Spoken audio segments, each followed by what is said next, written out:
Narcissist मर्द हमेशा लो अस्टीम girl से शादी करते हैं। ये एक ऐसी खातून होती है जिसमें एतमाद की कमी होती है। ये एक ऐसी लड़की होती है जो अपनी वर्थ कम समझती है, अपनी तारीफ सुनना चाहती है। इसको लगता है कि शायद ये खुद के लिए काफी नहीं है। ये जब भी कंपैरिजन होता है तो खुद को नीचा देखती है। अब जो नार्सिसिस्ट इंसान होता है वो फ्लर्ट करता है, अटेंशन देता है, रोमांटिक होता है और ये लड़कियां उनको समझती हैं कि पता नहीं ये क्यों हो रहा है, क्योंकि इनकी सारी ज़िंदगी में किसी ने इनसे इस तरह की बात नहीं की होती।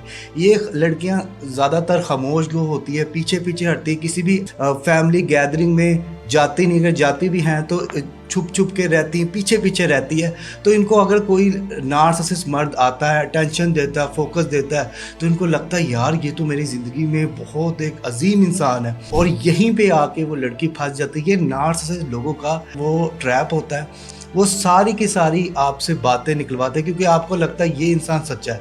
आप अपनी एक एक बात उसको बता देते हो, फिर वो सारी की सारी बातें जान के आप ही के खिलाफ आपको ब्लैकमेल टॉर्चर करते हैं जी। फोर्थ पॉइंट है दी ओवर गिवर। नार्सिसिस्ट मर्द हमेशा ओवर गिवर लड़कियों से शादी करते हैं।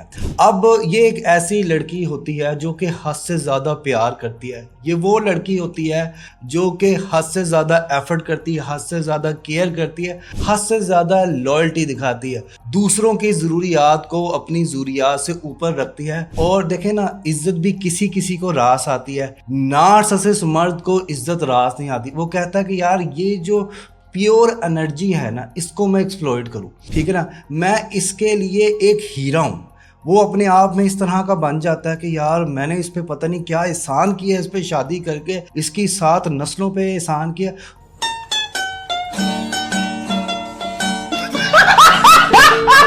मुझसे ज़्यादा अजीम, मुझसे ज़्यादा खूबसूरत, मुझसे ज़्यादा समझदार, मुझसे ज़्यादा सक्सेसफुल इंसान तो इसकी ज़िंदगी में कभी आया ही नहीं।